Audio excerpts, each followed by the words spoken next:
Skate 2 continues to set the franchise apart from its competition by using motions of the control stick to create tricks in the game, small mini puzzles in a number of stages to make you actually think on how you can actually get through a stage, and a number of other varieties that I'll show here to keep things interesting. You're in a large city, and so there's traffic and people to watch out for, and you can actually traverse this long area if you want to go from station to station and go through the different stages of the game. Or you can have the option, thankfully, that many open world games don't give, of just choosing to teleport to the next area. Some of the stages include just following behind here this light beam to keep up with one of your friends.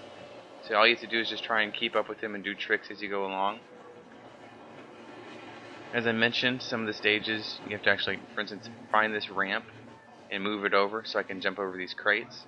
It's basically impossible without that, so you actually have to look at your environment and see how you do it. Or if you think that the jump is a little too hard for you, you can actually, in this case, rotate the crates to make it a little easier for you. So there's some thought as opposed to just blindly going through areas and doing tricks, which is fun. And then if you make a mistake and wipe out and bail, it's nice that you can set your own checkpoint. Quick press of a button and you're back to where you wanted to start, where you thought it was easiest to implement the trick, and just keep going. It's a nice little feature. And voila, I'm able to get through that jump.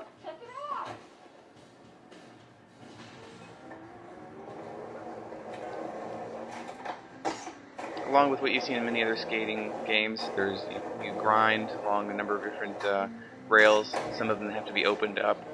The police will put these stops so you can't get through them, so you pay someone to open it up so you can go through those areas. There's a number of areas where you, for instance here I have to do different kick flips without wiping out in this area to move on through the game.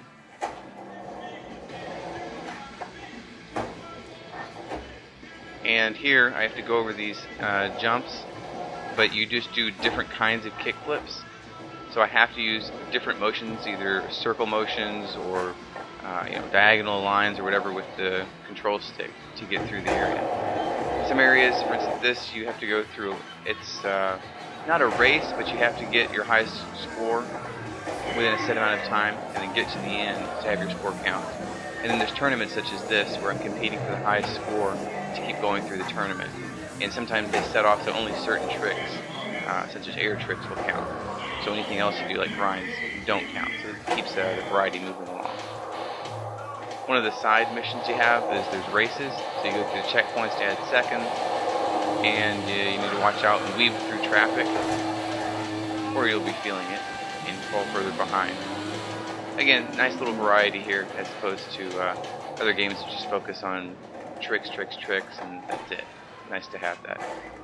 And then some of the people who take film of you for a skating magazine require you to gesture and look cool while you're doing your tricks. You can also play skate, where you, similar to horse in basketball, you set a trick and then someone has to copy you, or you have to copy them.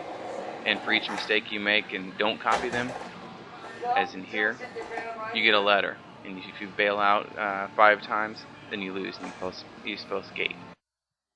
Overall, Skate 2 has a good amount of variety. It sets itself apart with its little mini puzzles, the races, tournaments, a lot of different kinds of objectives are pretty fun. And again, the control stick to set off the tricks, so rather than just pressing buttons, it makes you feel like you're more part of the action. While the game doesn't reinvent the wheel as far as skating games are concerned, it does enough to keep things interesting with its variety for the duration of while you play the game.